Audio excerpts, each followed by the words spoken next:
Welcome back, friends, to my channel that is Unfolding Path. So, after a 2 days break, I would like to start my classes. So, I hope you are liking these videos. So, let us start from where we have left. Okay. So, हमने last class में article 55 तक पढ़ा था, जिसमें manner of election पढ़ा। Of home, किसका election? President का, है ना। तो मैनर ऑफ इलेक्शन जो है वो हमने आयरलैंड से लिया था अपने कॉन्स्टिट्यूशन में। तो जो मैनर ऑफ इलेक्शन है ऑफ द प्रेसिडेंट वो आर्टिकल 55 कहता है, जिसमें इनडायरेक्ट इलेक्शन होते हैं, not directly by the people but it is indirect. Okay. Indirect क्यों बोला जा रहा है? क्योंकि हमारे जो रिप्रेजेंटेटिव्स हैं, जैसे हमने एमएलएज़ को अपने कंस्टिट्यूएंसीज़ में वोट दिया, ठीक है, directly, they are directly elected by us. But actually में क्या होता है, यही एमएलएज़, यही एमपी जितने भी इलेक्टेड हैं, ये सारे के सारे वोट करते हैं फॉर मेकिंग प्रेसिडेंट, ठीक है। तो इसीलिए प्रेसिडेंट के इलेक्शन को इनडायरेक्ट इलेक्शन कहा जाता है, ठीक है। और इसको बहुत ज़्यादा इंपॉर्टेंट है ये, proportional representation plus single transferable vote. Proportional representation plus single transferable vote, मैं इसको बताऊंगा एक्चुअली में क्या है। तो जो वोटिंग होता है प्रेसिडेंट का, वो done by secret ballot, secret ballot के थ्रू होता है, ठीक है। मतलब दिखाना नहीं होता है। क्या दिखाना नहीं होता है? मतलब कि तुम किसको वोट दे रहे हो वो दिखाना नहीं होता है, ठीक है। सो दिस इज़ व्हाट, दिखाना नहीं होता है। बाकी जितने भी वोटिंग प्रोसीजर्स होते हैं किसी भी हाउसेस में, तो वहाँ पर दिखाना होता है वोट कि हम किसको दिखा रहे हैं, किसको दे रहे हैं, क्योंकि वो विप करता है। विप हम आगे पढ़ेंगे विप क्या होता है। तो वो किसी भी एक पार्टी का मेंबर होता है। विप विप विप को दिखाना पड़ता है कि हम किसको दे रहे हैं वोट, जो हमने कहा है वही दे रहे हैं कि नहीं अलग से दे रहे हैं। तो उसमें डिफेक्शन लॉ भी लग सकता है, like that. So we will read that. तो voting done by secret ballot, secret ballot के थ्रू वोटिंग होता है, ठीक है। तो proportional representation plus single transferable vote.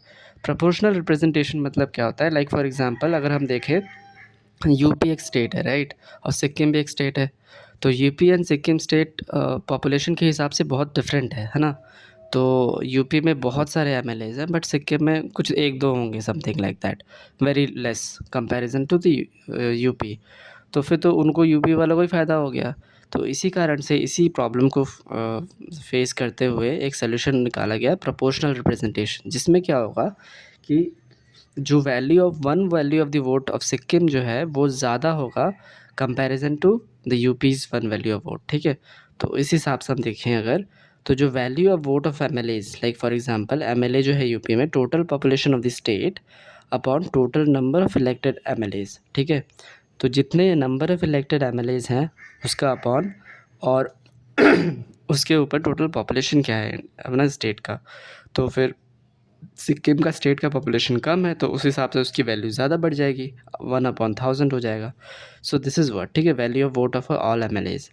और वैसे ही value of vote of an MP क्या होता है? Total value of votes of all MLAs, जितने भी एमएलए के जितने वोट्स है total value, upon total number of elected MPs, कितने नंबर ऑफ इलेक्टेड एमपीज़ हैं, ठीक है, पार्लियामेंट में, उस हिसाब से उसको अपॉन में रख के, और total value of the votes of all MLAs, जितने भी एमएलएज़ हैं, तो उससे क्या निकलता है? Value of the vote of an MP, ठीक है, एमपी का वोट का निकल जाता है वैल्यू।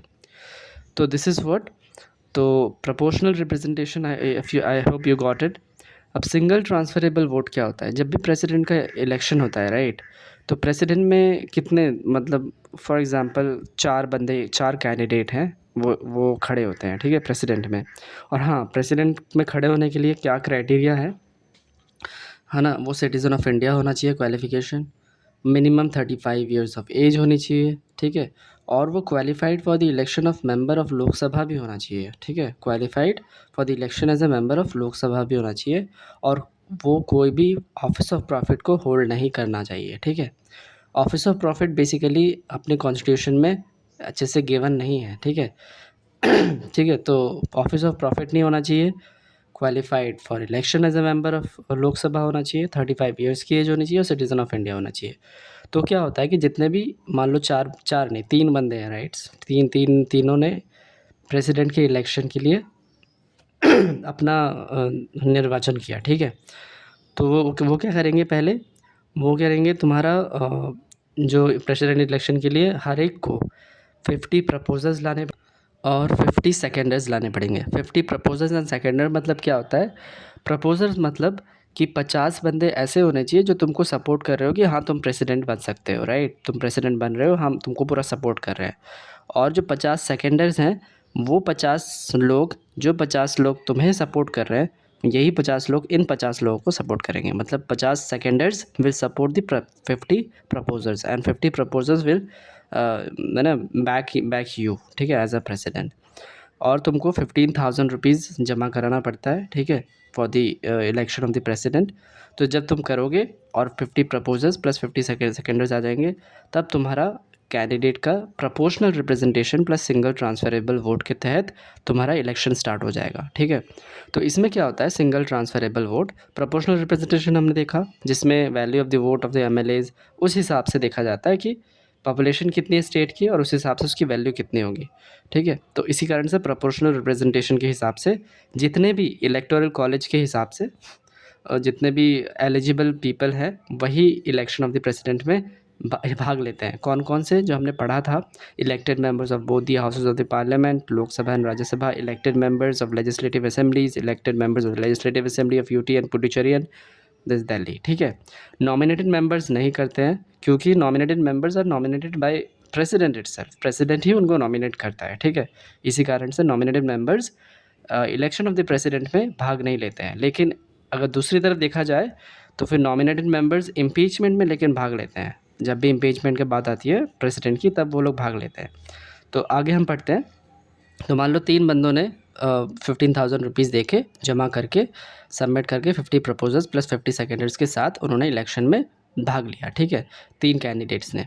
अब तीनों में से क्या होता है कि कुछ लोग अब क्या होता है कि जितने जब भी वोट होगा ना, जितने एमएलएज एमपी जितने वोट देंगे, तो they will have a 3 list, मतलब 3 नेम्स, ये तीनों कैंडिडेट्स का नाम होगा।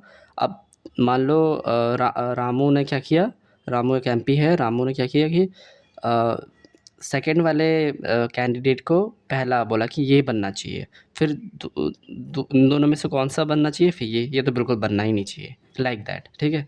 तो वैसे ही करके बाकी सब ने, जितने भी एमपीज़ ने, सब ने दिया।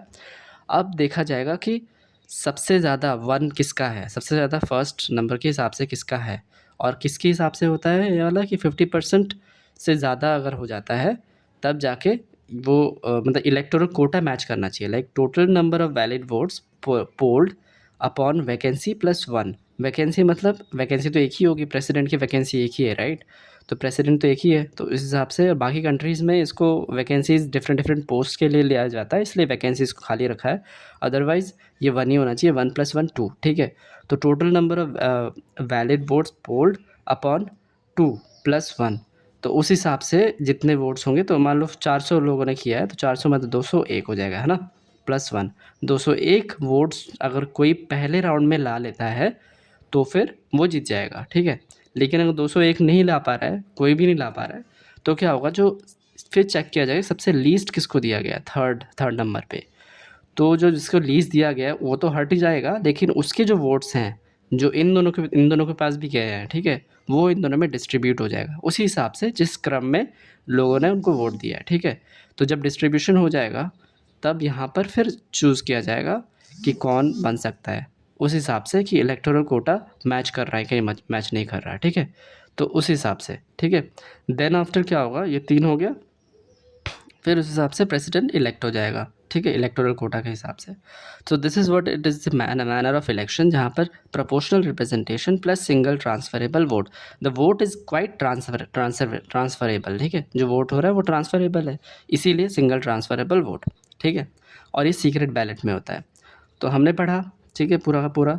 अब टर्म ऑफ द प्रेसिडेंट क्या होता है, टर्म ऑफ द प्रेसिडेंट जो है बेसिकली 5 ईयर्स का टर्म होता है, 5 साल का टर्म होता है, ठीक है। डॉक्टर राजेंद्र प्रसाद ये लॉन्गेस्ट सर्विंग प्रेसिडेंट है, फर्स्ट प्रेसिडेंट ऑफ इंडिया 1950 से लेकर 62 तक। और doctor Sarvepalli Radhakrishnan serve twice as the vice president, ठीक है, इतना याद रखना। और प्रेसिडेंट जो है can resign by addressing the resignation letters to the vice president, vice president को एड्रेसिंग लेटर दे के वो रिज़ाइन कर सकता है प्रेसिडेंट, ठीक है। और जो ये आर्टिकल 56 की बात है। और एलिजिबिलिटी जो है री इलेक्शन ऑफ द प्रेसिडेंट, ये बेसिकली यूएसए से अगर कंपेयर किया जाए तो यूएसए में मैक्सिमम जो है वो 2 ईयर टर्म्स है, ठीक है, 2 साल का, 2 टर्म का, बेसिकली 2 साल नहीं 2 टर्म का है। लाइक डोनाल्ड ट्रंप है वो 2 बार बन गया, ठीक है। अभी वैसे बात चल रही है, आई गेस वो लोग कर भी देंगे कि 2 से ज़्यादा होना चाहिए। तो डोनाल्ड ट्रंप है उसके 2 टर्म हो गए, फिर उसके बाद वो प्रेसिडेंट कभी बनेगा नहीं, ठीक है, तो जान छूट जाएगी। तो एलिजिबिलिटी फॉर री इलेक्शन ऑफ द प्रेसिडेंट अपने इंडिया में क्या है, 2 टर्म्स वर्म्स कुछ नहीं है, अपने अपने इंडिया में इन्फिनिटी है, ठीक है, इनफाइनाइट। एलिजिबल फॉर री election any number of times, any number of times, ठीक है, याद रखना, एनी नंबर ऑफ टाइम्स। और naturalisation citizen can become president, और नेचुरलाइज सिटीजन है वो can also become president, president बन सकता है नेचुरलाइज सिटीजन, ठीक है। So this is what all for today's class. I hope you liking this classes. और अगर कुछ भी समझ में ना आए तो let me know in the comment section क्या कौन सा पार्ट समझ में नहीं आया। I will try my level best to make you understand. Okay, bye bye.